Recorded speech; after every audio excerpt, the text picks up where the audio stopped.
నా తెలుగు ప్రేక్షకులందరికీ నమస్కారం అండి. Welcome to my YouTube channel Hyderabadi తడక.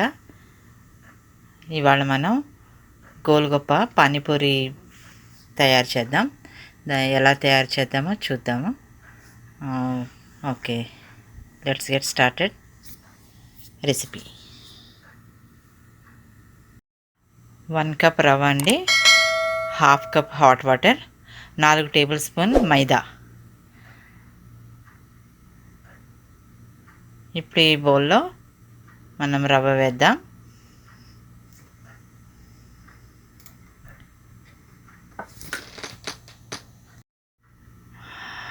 రవ్వ వేసేసామండి. ఇప్పుడు 4 టేబుల్ స్పూన్లు మైదా కూడా దీంట్లో రవ్వలో కలుపుకుందాము. రెండింటిని చక్కగా కలిపిన తర్వాత దీంట్లో హాట్ వాటర్ కొంచెం కొంచెం పోస్తూ చక్కగా డోలాగా, చపాతీ పిండిలాగా కలుపుకుందాము. కొంచెం గట్టిగానే కలపాలి.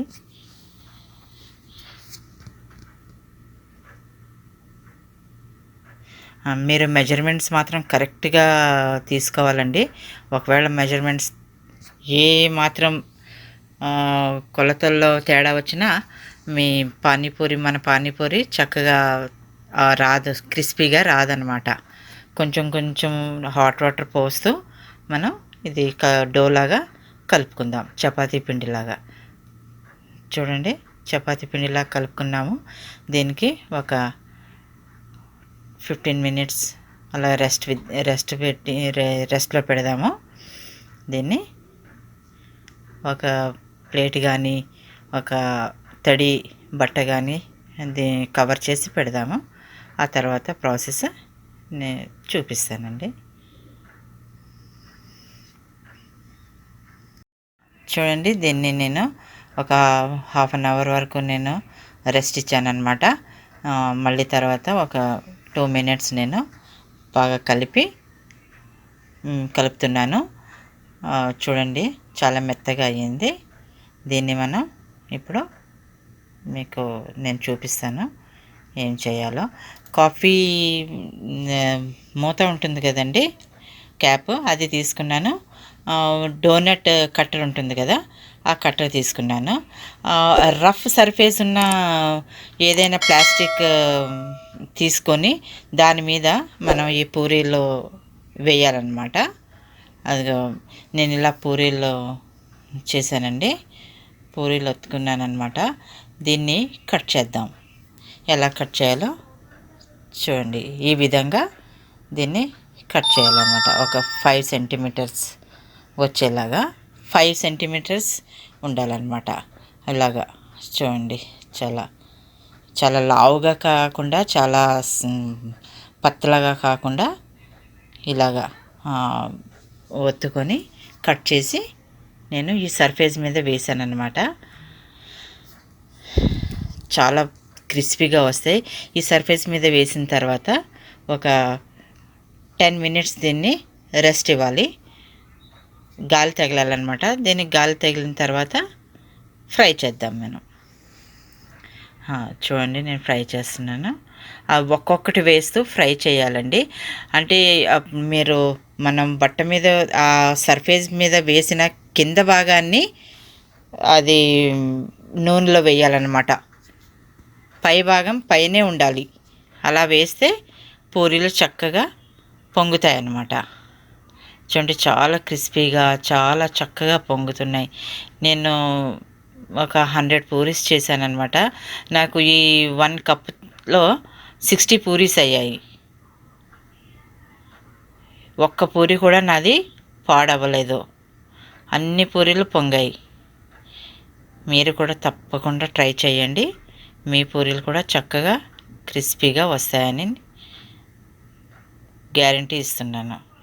మరి కొలతలు మాత్రం చక్కగా ఫాలో అవ్వండి. నేను ఎలా చెప్పానో అలాగే చేయండి. దీంట్లో నూనె కానీ, ఉప్పు కానీ, సోడా ఏమీ వేయనవసరం లేదు.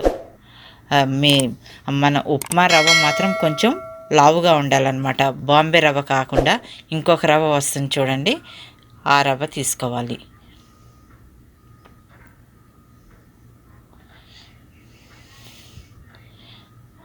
దీని గురించి దీనికి మనం వాటర్ చేద్దాము. వాటర్కి కావాల్సిన పానీ అనమాట ఇది. పచ్చిమిరపకాయలు వేస్తున్నాను. ఒక మన టేస్ట్ని బట్టి, మన కారాన్ని బట్టి మీరు మీకు ఎంత కారం కావాలో అంత పచ్చిమిరపకాయలు తీసుకోవాలి. పుదీనా, చాట్ మసాలా, కొంచెం ఇదేంటి కాళీ మిర్చ్ అంటే మిరియాల పొడి వేయాలి. ఉప్పు వేస్తున్నానండి.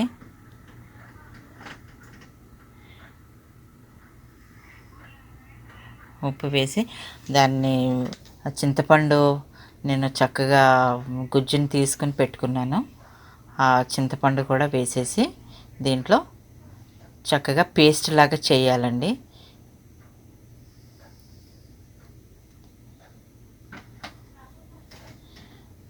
చూడండి, వాటర్ నేను తయారు చేశాను.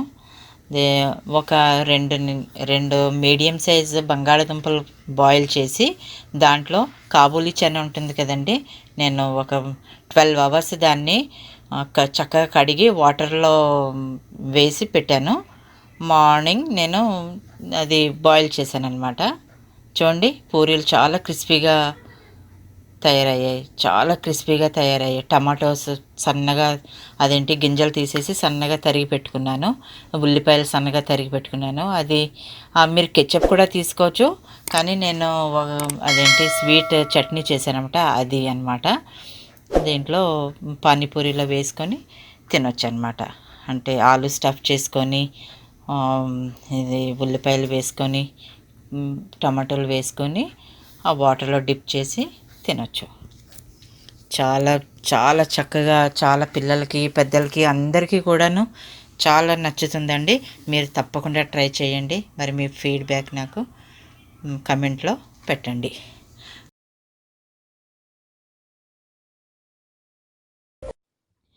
ఓకే ఫ్రెండ్స్, నా యూట్యూబ్ ఛానల్ సబ్స్క్రైబ్ చేయండి. బెల్ ఐకాన్ యాక్టివేట్ చేయండి. లైక్ చేయండి, షేర్ చేయండి. Thank you.